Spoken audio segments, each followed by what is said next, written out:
friends of the world, it is me, Ellie Krug, with Ellie 2.0 Radio on lovely AM 950. How are you? Happy first Saturday of December 2021. I hope you all had a great Thanksgiving holiday. We are now in that time, that stretch between Thanksgiving and Christmas, the time when young children just can't wait, and where adults sprint to get things done. Yep, right? All right, well, we have another great show today. The big interview is with Patrick Coolican. He is the editor-in-chief of the Minnesota Reformer, an independent news organization that covers local news. You will like that interview a great deal. And in my C block, I'm going to talk about a Minnesota town that just got a national black eye in the biggest possible way over the weekend. So get ready for that. But here in the A block, I want to talk about a person who changed America and probably the world, and who probably wasn't an intentional idealist whatsoever, and who certainly was an emotionally wounded and torn human. The backdrop here is the history that was unfortunate history that was made this week when the U.S. Supreme Court heard arguments over whether Roe v. Wade should be overturned. I'm talking about the Mississippi abortion case, where Mississippi has now legislated that women cannot get abortions past 15 weeks of pregnancy. I listened to much of the argument. My legal mind had gotten rusty, so from that standpoint, it was exciting for me to hear the back and forth between the solicitors arguing the case and the Supreme Court justices. That was exciting. However, from a human standpoint, especially now that I finally get to identify as female, the spectacle was frightening as hell. The idea that the Supreme Court might declare a fundamental right, such as the right to personal privacy, to declare that it might be something that should be left up to states' voters to decide about, is just downright Orwellian.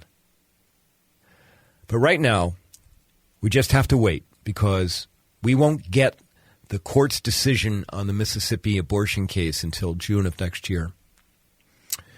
Throughout the arguments this week, there was reference to Roe v. Wade. Roe, it was actually Jane Roe, was a pseudonym to protect the identity of the lead plaintiff in that landmark decision, which in 1973 was when the Supreme Court recognized a woman's right to choose, a right to abortion up to 24 weeks of pregnancy, based on the idea that there are fundamental rights of privacy that all humans, but particularly in the case of abortion, that women enjoy. This led me to thinking about Roe. Who was she? She must have been a true feminist, right? Certainly she had to have wanted to act not only for herself, but also for other women too, right? You would think that. The reality is that at best, Roe was a reluctant idealist, at best. Shortly after the Supreme Court's decision was announced in 1973, a woman named Norma McCorvey, stepped forward and identified herself as Jane Roe in Roe v. Wade. And although McCorvey clearly wasn't a feminist, her life story underscores why a woman's right to control her body is so fundamental.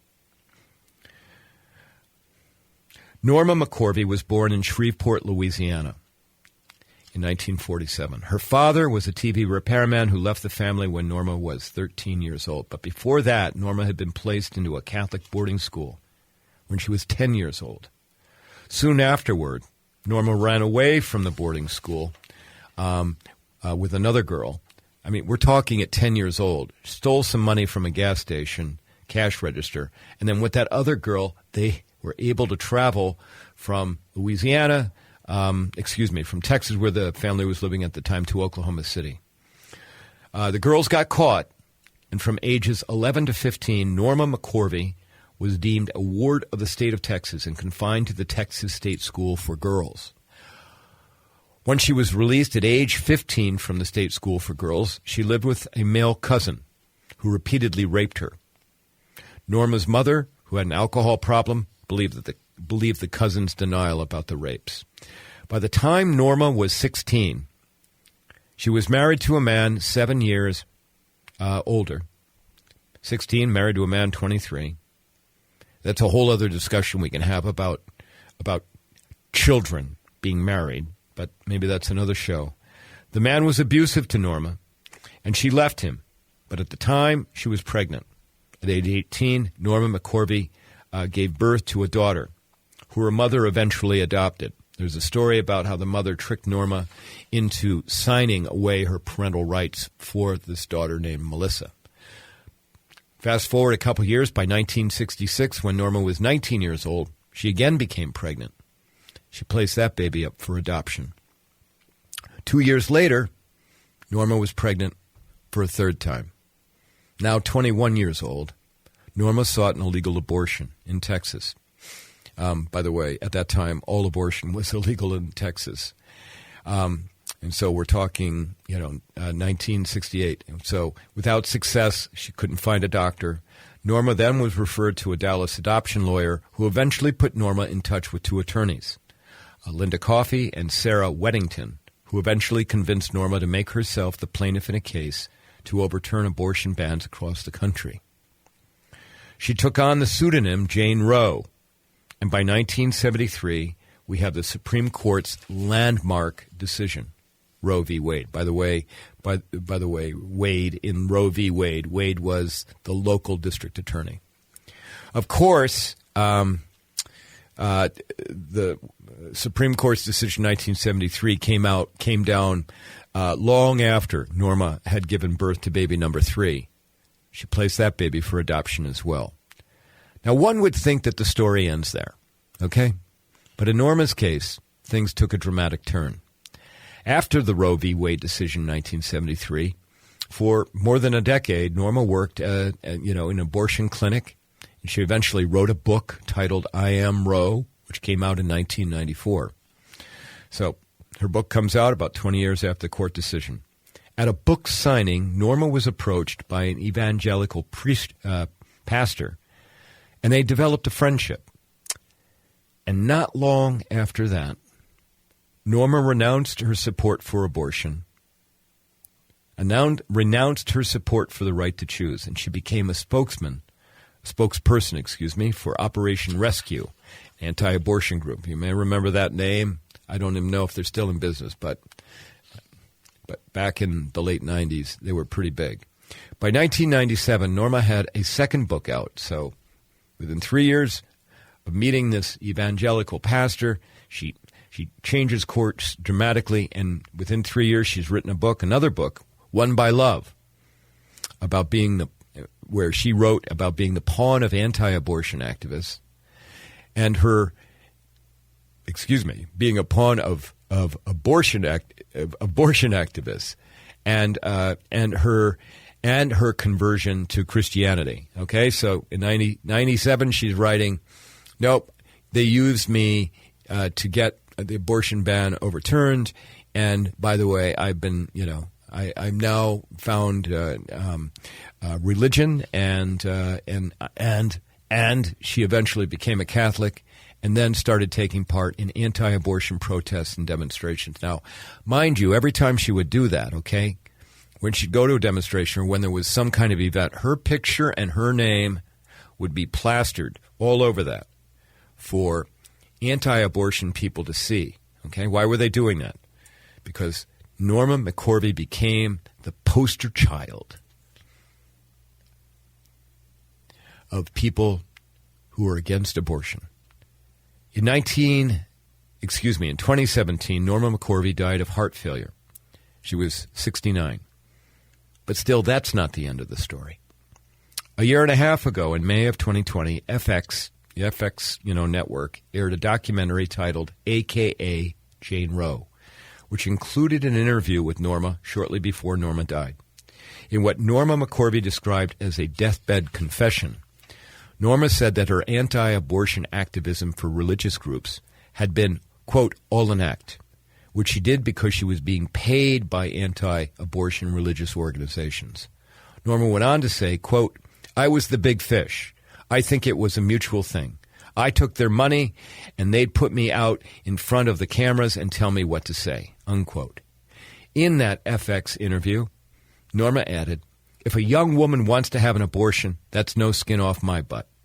That's why they call it choice," unquote. She didn't use the word "but" in that quote. I just had to throw that in because of FCC things. As an evangelical minister who worked with Norma confirmed that his group had paid Norma to speak out against abortion. It was a money-making operation. The minister said that Norma's photo and name brought in windfalls of money to his organization. Altogether, Norma was paid more than $450,000 by religious groups to speak out against abortion. One other thing about Norma, early in her life, she declared herself a lesbian. After her third child, she started a relationship with Connie Gonzalez. They lived together for 35 years. After converting to Christianity, Norma claimed her relationship with Gonzalez was platonic. Norma would later also say that renouncing her sexuality, was financially motivated because it didn't fit with Christianity. So what do we take from the story of Norma McCorvey? For one, her story of growing up in poverty and addiction reinforces the view that abortion should be legal and available. Otherwise, the cycle of poverty just continues. This week, that was a key argument about how abortion allowed women to step out of poverty. You know the statistic, right? 1 in 4 women in the U.S. has had an abortion. But Norma's story also shows how entrenched religious political interests felt completely free to use her, to manipulate her with money. Question: what else is their money buying today? Could it be a couple Supreme Court justices? Lastly, I'm thinking of Rosa Parks. Back in 1955, the NAACP passed in supporting a 16-year-old pregnant black teen who had refused to give up her seat on a Montgomery bus. The NAACP didn't think that young woman would be appealing enough to white America. So the NAACP waited until Rosa Parks, married, educated, and very pretty, came along. This was quite opposite from Norma McCorvey. Maybe that was intentional, or maybe Norma just was willing to be brave when other women were too afraid. Regardless, Norma McCorvey's story is about a human simply trying to survive the human condition. We shall see if her legacy survives. Okay, that's it for our Idealist this week. When we come back and do our break, I'm going to speak with Patrick Coolican of the Minnesota Reformer. Hope you like what we're doing. We'll be back in a second. Thanks.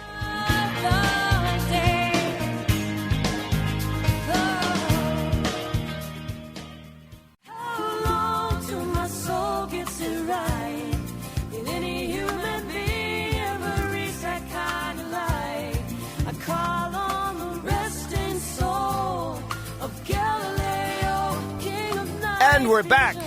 Ellie 2.0 Radio on AM 950 with me, Ellie Krug. Again, read up on Norma McCorvey and understand about the background on Roe versus Wade. Okay, now for the big interview, we have Patrick Coolican, who is the editor-in-chief of the Minnesota Reformer. It's an online news magazine, online news outlet, an organization, and I understand it's Patrick's 2-year anniversary today. Patrick, welcome to Ellie 2.0 Radio. How are you? Great to be here. Thanks for having me. Well, I'm thrilled to have you. I've never talked with you before, and I don't know a whole lot about the Minnesota Reformer, but I will tell you I love it. And, you know, I've perused it a bit, and I just love what all you're covering. So I've got audience members here that probably know nothing about the Minnesota Reformer. Can you tell us about the organization? What does it do? How long has it been around? What's your reach? That type of thing. Sure. So we're part of a umbrella nonprofit called States Newsroom. And the insight and the goal of the founders and funders of States Newsroom was to try to fill in the gaps where there had been the collapse of local and regional journalism. And I think it was a smart strategy. A few years ago, there's been a lot of new national journalism in the last 10, 15 years. Sure. Outlets like Politico, yep. Vox, a lot of even what were once niche publications like The Atlantic are now suddenly have really extraordinary reach, but they were not hitting local communities and state capitals as well. And that has really far-reaching repercussions because although we pay so much attention to national politics, the decisions made at state capitals and city councils are often and school boards are often what are more influential in people's daily lives. And we now know, after the collapse of local radio and small newspapers over the past 10, 15 years, we know that has repercussions. There's scholarship on this. Places where local media had been hollowed out were more likely to be Trump counties in 2016, and I'm sure we'll find the same once we study 2020. So, State's Newsroom, their goal was to set up in states around the country and focus on state and local politics. And they got my name. I think we were about the 12th state where they set up. And although we are part of this national network, we do have quite a bit of autonomy. They got my name from somebody. I had been a Capitol reporter at the Star Tribune, and I was interested in their approach and kind of setting up and doing creating something new here. Although there is a vibrant local media market here, I thought that there was a place for us because, you have this great potential readership, people who are civically engaged, yep. extremely literate, and have this great tradition of progressivism. And then B, to me, the local media scene, there was an edge that was lacking, and that especially I think was highlighted when City Pages went out of business. Yep, when we lost City Pages, for sure. Yeah, and so I am not from here, and I'm not a Midwesterner, and so I was eager to do work that was a bit more confrontational, adversarial, even. And, okay. And I thought that there was a place for that, and I think that that's been turned out to be true. So State's Newsroom gives us a fairly healthy baseline budget, but it was originally to go out and hire 3 reporters, and just away you go. So we don't, we only do a few things. We try to do them well. We focus on what we call enterprise journalism. In other words, this is something that you're not going to be able to get elsewhere. We're not really telling you what happened because everybody is doing that all the time.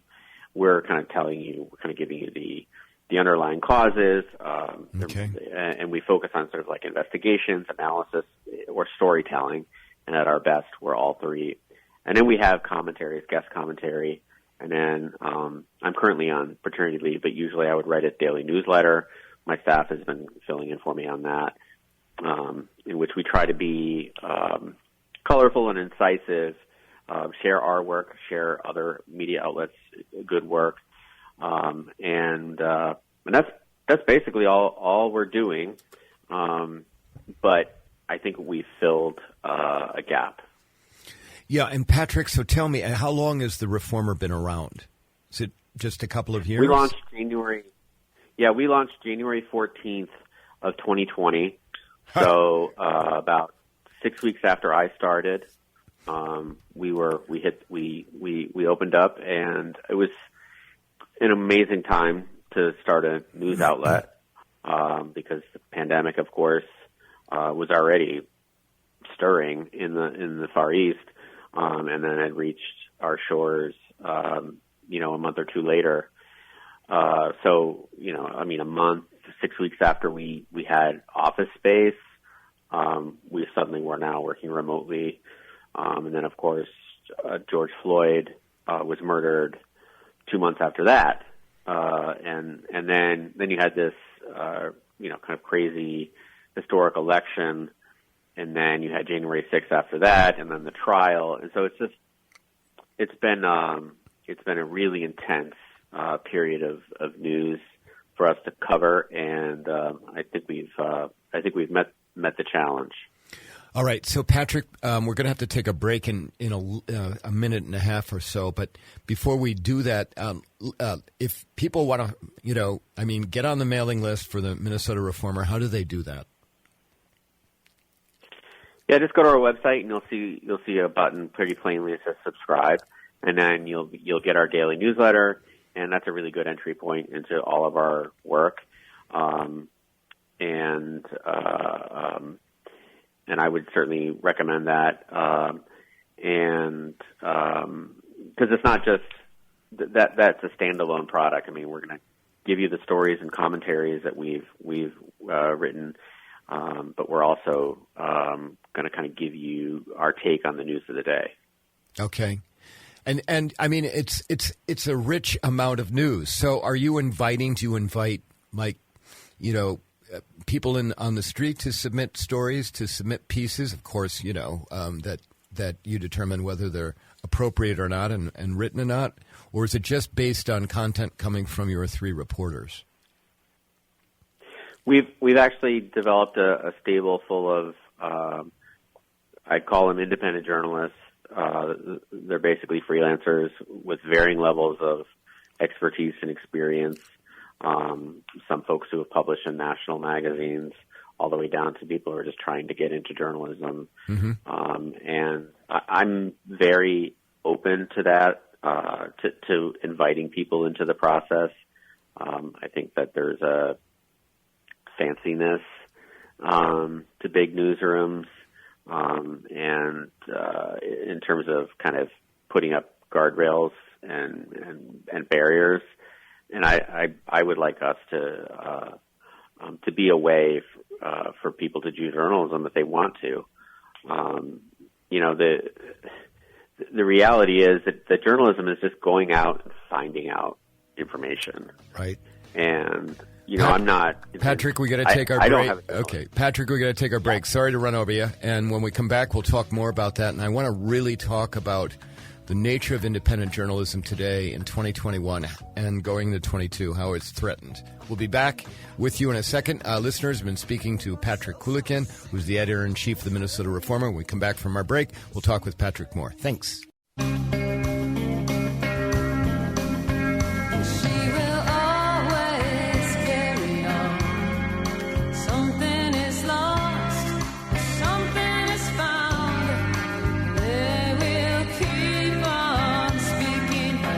And we're back. Ellie 2.0 radio on AM 950. Before we took our break, we had started the big interview with Patrick Coolican, who is the editor-in-chief of the Minnesota Reformer. It's an online news source. And Patrick, before we took our break, we started talking about some of the challenges that are going on. And I'd like to give me what you see as the state of journalism, local journalism in America right now. Is it under attack? Is it going to be able to survive the attack? Yeah, local journalism is definitely in crisis, and that's because the technology and economic model have completely changed for decades. Both newspapers and radio stations really had a monopoly on certain advertising, and it created really massive profits that allowed them to spend quite a bit on news, which created its own problems because it was advertiser driven, I'm sure some of your listeners have read Manufacturing Consent, but there was a fairly strong tradition of local news, and now that because of Craigslist and has taken away all that advertising revenue, and as well as Google and Facebook, local newspapers are closing up shop, and as are local radio stations, and as a result, people are living in these news deserts. On the other hand, there's certainly bright spots, and I think that State's Newsroom is one of them, where you have certain philanthropists who say, "Look, this is a crisis for democracy. If we need an informed citizenry," and so they're stepping up and creating new news sources. Certainly, ProPublica is a great bright spot. It's an investigative site that originally was focused around national investigations, but now has a really significant local component. So I think it's bad, but there's also recognition that there's a problem, and there's people stepping in and trying to figure it out. Well, and you and I off air talked about the challenges about local journalism in rural areas so for example in greater Minnesota, and my listeners have heard me talk about this before, because in greater Minnesota, that's where they are electing the legislators who are coming to St. Paul, who are blocking a lot of things around reforming the system, deconstructing structural racism. What are you finding out in greater Minnesota? And are you getting the kind of contributions from greater Minnesota that you want versus, here in the Twin Cities, you've got, a lot of probably a lot of opportunities to get the inside story of things. Yeah, well, one of the things that's hopeful for us is that we give away our content. We have no paywall and no advertising, and we also encourage local publications to republish us. And we are finding that small outstate newspapers are republishing our material. So, I think that's a good development. I think we need a lot more of it, but it's certainly a positive development. Are you able to get in on the ground in greater Minnesota so that you're getting those inside stories? Or is that proving to be a challenge because you're viewed as a metro, organization? The biggest challenge, there's two. One was, I hope, was just temporary, and that was the pandemic, and that sort of limited our travel. We are based here in St. Paul because we want access to the Capitol, and our now 4 reporters all live in the metro area, and the pandemic sort of really, I couldn't really ask reporters to go out and put themselves at risk, or put other people at risk. I wasn't going to do that. So that's been one issue with outstate. The other is just resources, and we did do really good work on Line 3 up in northern Minnesota. But to send a reporter up there, it's a day of travel, and then I lose my small staff. Now I'm down a person. So resources are an issue, but it's definitely going to be, I think, an increasing focus for us coming out of the pandemic. And the pandemic itself is a perfect example of why it's so necessary. Counties where, that had these really low rates of vaccination also had high rates of hospitalization, in the past 6 months. And so much of that is just due to misinformation and disinformation that they were getting from local politicians, and then it was not counteracted by any local media. Right. Well, Patrick, again, I'm watching my time. I apologize but you know the nature of the beast. I always ask my guests what makes them or made them an idealist. And I don't know if you had considered that before you and I started communicating, but do you believe you're idealistic, that you're an idealist? And if so, what got you there? What made you that way? Yeah, idealism as Can I picture a better world? And work toward it. And say that again, sorry? And work towards it. Picture it and work towards it. Yeah, and work towards it. Yeah. I mean, you know, I'm not here on a vision quest, you know, and we're not piping in John Lennon's Imagine into our newsroom. But here's the thing. I really despise bullying and bullies. And, you know, and that's really what it comes down to is there are people who have power, and usually it's the people who have money.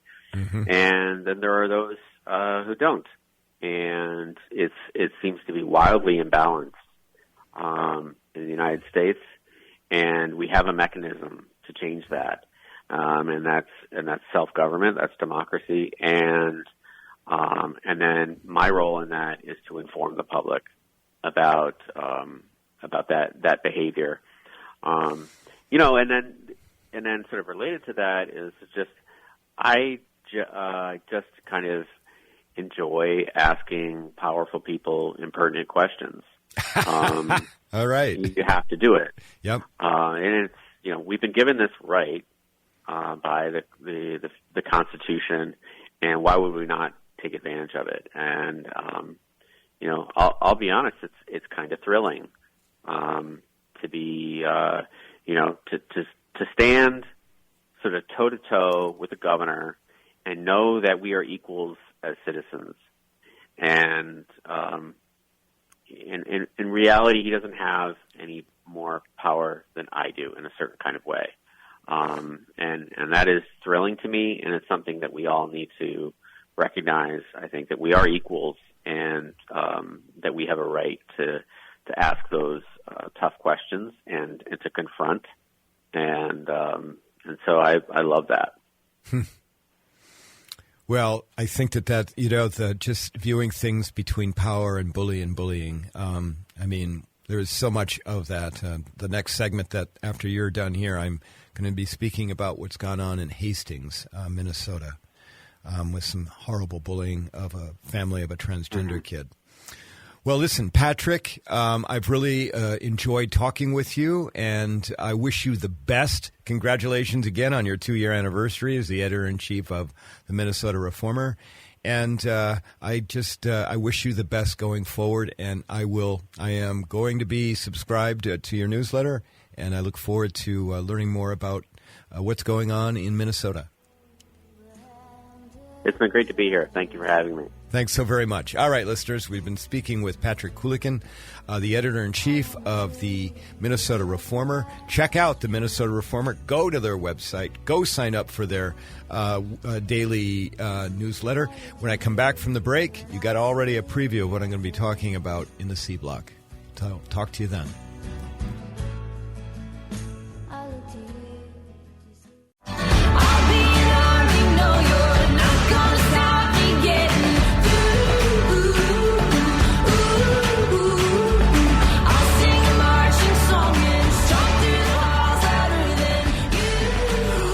All right, we're back.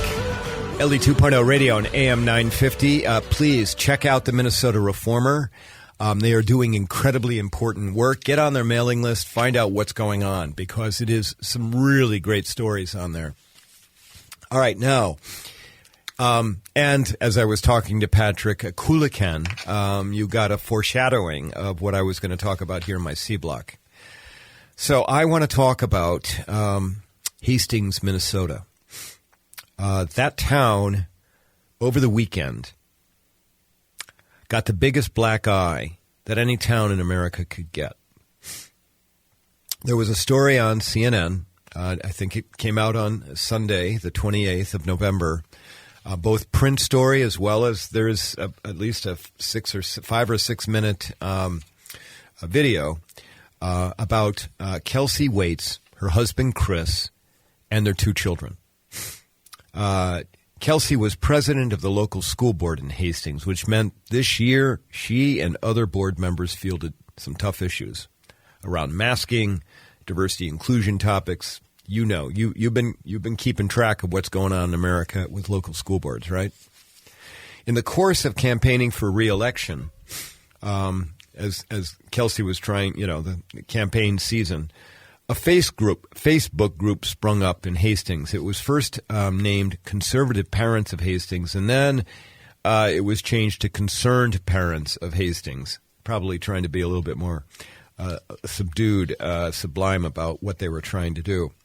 Eventually, that group, Concerned Parents of Hastings, began to attack Kelsey. And as they did that, someone in that group, Concerned Parents of Hastings, outed Kelsey's 8-year-old child as transgender. Yes. Kelsey and Chris Waits, wonderful parents, by the way, have an 8-year-old transgender daughter. Soon other parents in this group were Concerned Parents of Hastings, were piling on, and it got ugly with them. Some of them calling the Waits child abusers for having a transgender daughter, for allowing this child to be who they are. They called for the Waits to be locked up, to be arrested over this. Unbelievable. I have met Kelsey Waits. She is a very nice person. And I've got to tell you, this is horrible. What they have done to her, what they've done to her family, what they've done to her children, particularly this 8-year-old transgender girl. Kelsey, as you might expect, lost the election. And the CNN story noted that the Waits, who had moved to Hastings because they loved the community, they lived in what they called their perfect home, looked like a beautiful home, they're moving out of it. They're going to move away.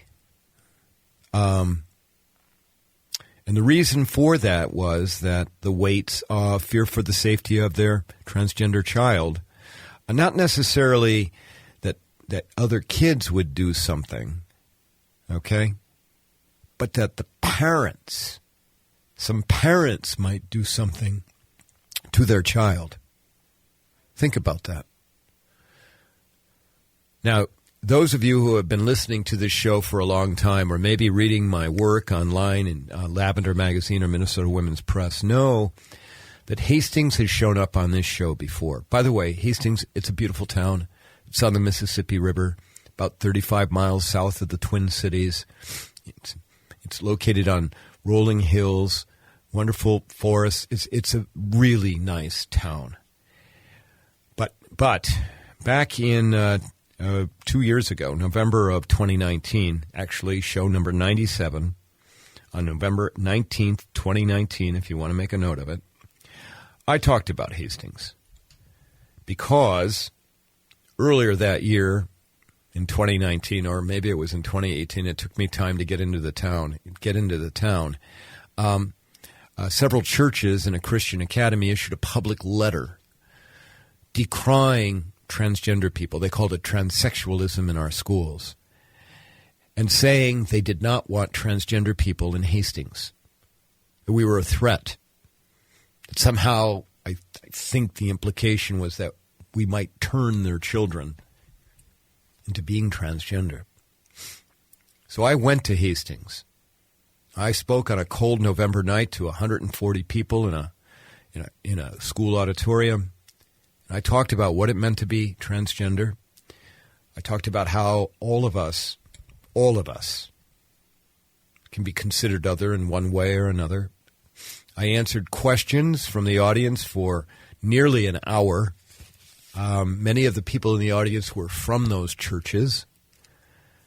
And when it was done, I had people from those churches come up to me and thank me for being kind, for not shaming them, for not yelling at them, because they expected that that's what I would do. If you know Ellie Krug, you know I don't do that. And I thought that we had made progress in Hastings. I did. The group that brought me in, a thing called Thrive Hastings, as well as the local YMCA, they were very pleased with that. And I came back to Hastings a couple of times after that and did some more trainings. I thought we'd made some progress. As soon as I saw this story about Kelsey Waits and her family, I reached back out to my contacts in Hastings, and I said, please bring me back. We have more work to do. And as we speak right now, they are working. My contacts in Hastings are working to get a date secured for me to go back to Hastings and speak and attempt some healing in the community. Kelsey Waits, for her part, is starting a new organization called Transparent Alliance. And if you Google Transparent Alliance, I think you will come up with some information about that. All it essentially says, it's a page, and it says we're working on our 501c3. If you want to donate here. But she's trying to come up with an organization, create an organization. There are others of those out there, but nonetheless, about how, parents can be advocates for their transgender children, how they can protect their children around education in the community and things of that nature. So I welcome that kind of organization, and I wish Kelsey the best in getting that up and off the ground. Here's the thing, everyone. Think about this. This is so misguided. You want to beat up on a transgender kid and their parents and all that. I just want to ask you this. What if there was some company, a national company, thinking that considering Hastings, it's down to Hastings and some other place, but thinking about maybe opening a facility, bringing 100 people to come in, okay? And, good jobs, $35 an hour jobs. And this story comes out about Hastings. That company's not going to go there. Because no doubt that company knows it has team members, some of whom may be transgender, have family members transgender, or LGBTQ, or whatever. It shows that the community is intolerant. I know that that's not true because I've gone there, and there are a lot of great people in Hastings who are very open and very welcoming to Ellie Krug.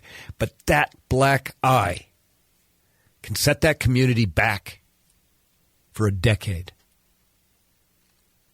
That's the price of discrimination.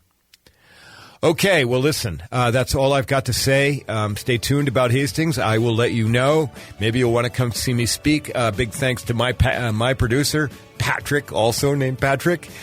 Big thanks to you, my listeners. I really appreciate you tuning in every week. Tell others about this show. Visit my website at elliekrug.com. Follow me on Twitter at Ellie Krug.